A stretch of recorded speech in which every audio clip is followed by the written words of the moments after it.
How's it going, everyone? Mask here, and I want to show you guys today my deck that I've put together to farm Joey at level 40. Now, it's a little bit of a different take on an attempt at Joey, and also a different take on utilizing the balance skill. Essentially, this is a 20-card deck. We're only running 4 monsters, and we're running 4 traps. So mathematically, balance should not guarantee us to draw out a monster or draw out a trap. But I've playtested this like at least 10 times now, and honestly, only 1 out of 10 times have I not started with both a monster and trap in hand. So we're kind of just playing the odds right now, but realistically, especially if you do have the card Magical Blast, you can afford to just take out 2 of the cards, put in your 5th monster. I would prioritize taking 1 card out and putting in a 5th monster before putting in a 5th trap. Because the traps are only there to protect from Time Wizard, and I don't think we need to donate that many resources, because chances are he's not going to start with Time Wizard in his opening hand, and if he does, the one-off time he does, we're probably going to start with the trap anyway. So we are running triple Abyssal Designator and 4 trap cards that will deal with Time Wizard. I think that is more than enough. But if you find yourself opening up without a monster, 1 or 2 games in a row maybe, I would consider putting in a 5th monster that's really going to help balance the deck out. But yeah, essentially it's just it's a fairly standard serve deck, running an Unhappy Girl just to help balance the odds and get that monster in your opening hand. But this is really going to help us to farm those Metalmorphs, and just take another check, put another check in those boxes of farming where before I've been stocking up on Joey keys. I was almost at 1700, but now I got a method to farm them. We're really starting to burn through. We're definitely nowhere near done farming them yet, but we're getting there. Let's hop right into it. See how this goes. Fusion Fighters Max.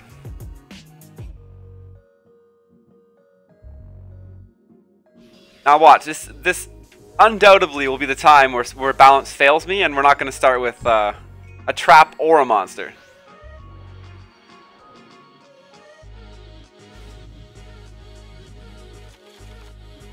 Okay, so we started with the monster, not the trap. But quite an uncommon thing for me, at least from the playtesting. That being said, we did start with Abyssal Designator, so it really doesn't even matter.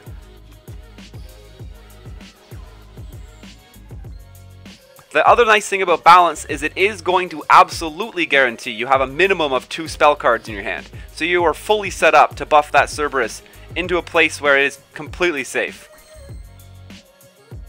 I don't want to play that serve until I can at least play 2 magic cards with it.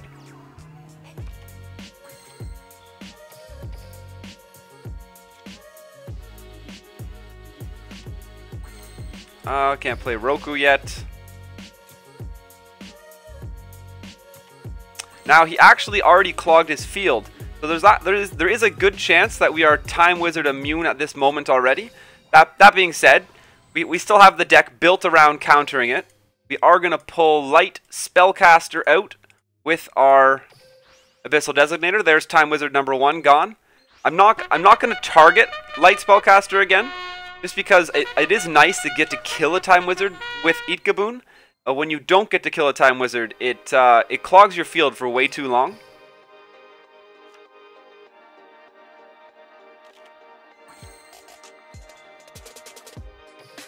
Now I'm pretty sure that that horn/siren noise you just heard, that is our follower alert on Twitch. We are recording this video while streaming live, doing it a little different today. Every time, if we do have new followers coming in, I do believe that noise bleeds through.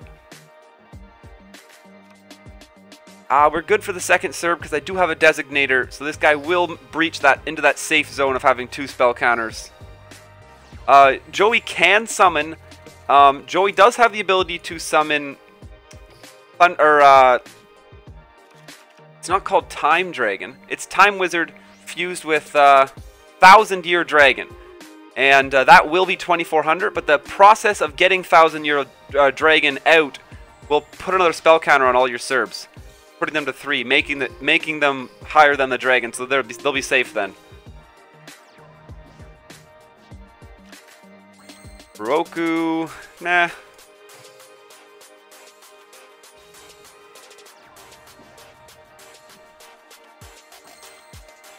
I'm going to hold on to it just for a little bit longer.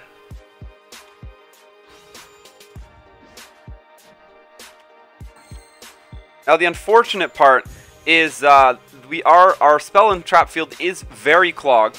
Typically you don't want to get stuck with one of the House of Adhesive Tape or the Ikaboon on the field, but we did.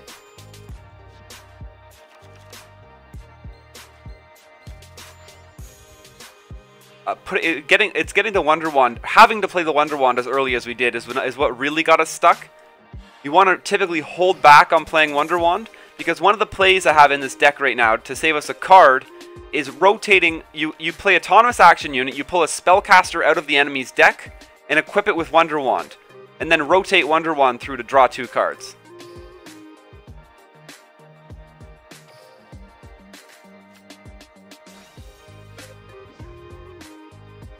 I'm actually going to rotate at least once Magical Blast through here.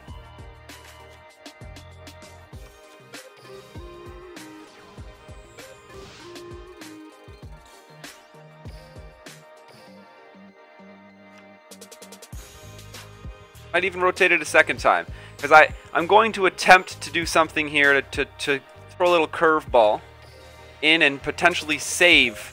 I want to get to 100 life here. I want to hit the lowest life possible. And with 2 cards left, actually I can wait till Joey. We'll draw 1 here. Unhappy Girl. We can just discard her.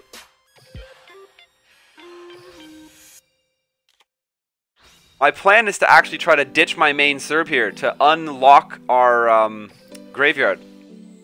Unlock our spell and trap field to be able to rotate that Wonder Wand through. I know it's equipped to my main Cerberus right now, so it's a risky play. But because we've rotated Magical Blast so many times, I think I can get away with it. Normally, you just would have run this out, use your Rokus, equip your Shooting Star Bow Seal, and your Cerberus would have had no problem attacking. Oh, I was supposed to grab Magical Blast there, actually. So that is going to completely mess me up. So I needed to grab Magical Blast there and then activate this Wonder Wand, and then I would have been fine. We'll still hit for well over 10k, but we're missing out on a lot of the bonus points that this deck can get. We don't have cards on the cards on the brink. We're not about to deck out. But more importantly, it's the concept of how we get here that's a little bit different. We're running the balance. We have the counters to the Time Wizard. Aside from that, Joey is a very simple Cerberus farm. So we did error a couple times here. We're gonna miss out on the special summon bonus of 100. We don't have cards on the brink, and Joey rewarded us handsomely anyway. So dual victory, few cards left. This should have been substantially bigger with. Yeah, this should have been substantially bigger, having only one card left. And I'm trying to figure out why we didn't get comeback victory. Did I not use all the designators? I must have had designators left in my hand. We should have had comeback victory for 500, low life for 500, a bonus here for few cards left. And we're gonna rerun that one more time. Oh, too many Magical Blasts. Too many Magical Blasts stole a comeback victory, and we must have forgotten to use an Abyssal Designator. I bet you that's what it was. I bet you Abyssal Designator was the last card we got stranded there left in the deck. Anyhow, so we're gonna jump in, and we're gonna go ahead and farm Joey level 40.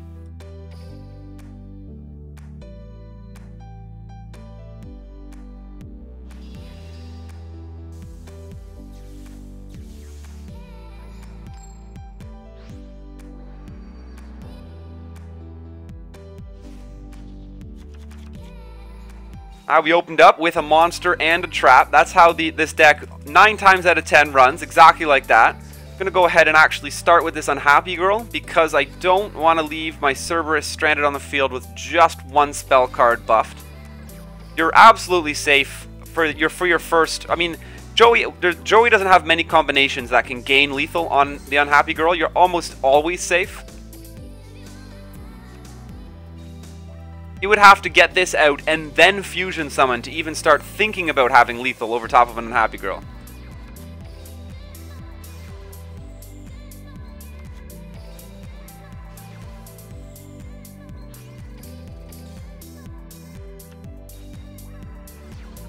Oof, this might be that time though. He's going to be sitting with, actually, yeah, he does have lethal on our Unhappy Girl now. But he summons his Time Dragon in defense, so the Serb does scare him away from doing that. That's good. And the Wonder Wands, they are in this deck for this exact purpose. If you do open up with an Unhappy Girl, you simply rotate it out with the Wonder Wand. I only have 2 Wonder Wands in this deck, so I do need to remember to use the second one now. If you do rotate a Unhappy Girl off, the second one is specifically for proccing autonomous action unit, equipping a Wonder Wand to the target that you summon with autonomous action unit. You got to make sure you grab a Time Wizard, or Joey has one other spellcaster that he'll often throw into the graveyard. Now we're going to make sure a Time Wizard's in there by selecting Light Spellcaster. And I actually have enough magic cards. I should have summoned this Cerberus before I used that Designator. That was a slight misplay. Definitely not going to be anywhere near affect us come the end. He's not going to get that Spellcaster out anyway, but I'll wait.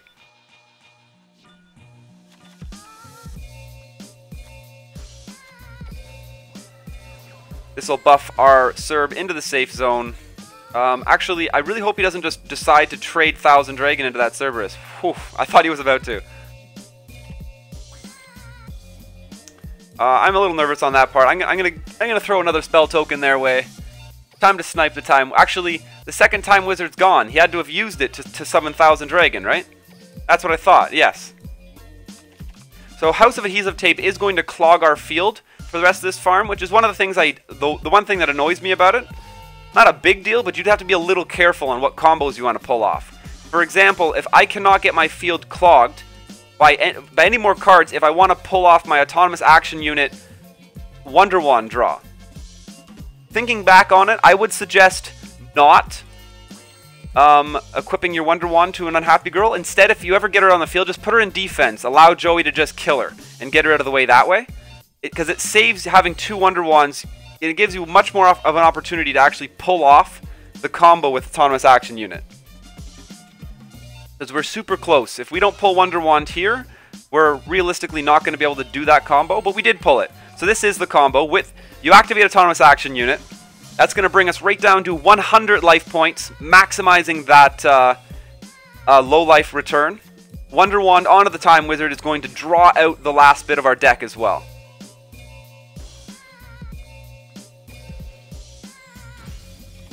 And then we just summon everything and basically complete your Cerberus farm at this point.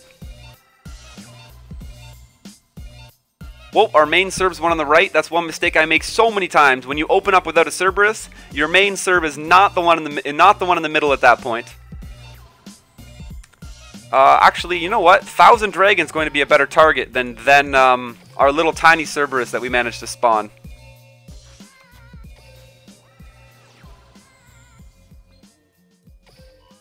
And as long as you pull off your autonomous action unit summon, you get your special summon, you get your life down to 100, which this deck does easily as long as you rotate through the magic cards correctly. This should be well over 8,000 points and farming at an extremely consistent level for Joey. I do believe there might be a little bit of a glossy requirement for this deck, but then again, it's a Cerberus deck. There is so much room. So we do have 1,200 points in Prismatic and Glossy here, which is a significant amount. 800. So obviously 800 is going to be required to hit 8K on the nose. But House of Adhesion Tape, Ika-Boom, prioritize Glossy through those cards. Abyssal Designators, most of us have Glossy versions of those. Ideally, if you're really struggling, we could probably sneak Attribute into this deck, but that does take away from Balance's reliability of, you know, I wouldn't go Tribute. The low life, the comeback victory, the points are here. You really just gotta continue to progress that Glossy collection. The Shard of Greed doesn't need to be there. The Shard of Greed could come out easily. Put a Glossy or Prismatic card in there. you're getting really close already. If you have a glossy or any other glossy or prismatic methods of lowering your life, autonomous action unit is not necessary here. If you have glossy, it's just replacing. Essentially, you could run instead of either a Seal of the Ancients. If you have a glossy Seal of the Ancients, which most of you should, you could put that in, and then also add a Twister or any other card to lower your life by 500. Autonomous action unit just takes up the spot of 2 cards for us here, dropping us by 1500 to hit that 100 point instead of having to run a minus 1000 and a minus 500 card. But essentially, this is my most polished deck I'm able to put together for farming Joey, and that's another box we can check on our Legendary Duelist farming series. And yeah, that's basically it, guys. There you have it. That is how I'm planning on spending the rest of my red keys if I'm farming Joey. And I think we were actually lucky enough to really polish off some of those spots I was hoping to get to on this farm too. He dropped our 3rd Metal Morph and a 2nd Shield and Sword there. That was sweet. But yeah, thanks for watching, guys. Smash that subscribe button. Hit us up on Facebook and Twitter. That's when you're going to know we're going live on the live stream or if new content's coming out. And of course, we actually recorded this YouTube video while we were live on Twitch. A little bit different. It was kind of fun. Kind of puts a little bit of pressure on you, but you guys should come check us out. Twitch.tv/MasKScarin. We have a lot of fun. And as always, guys, stay classy.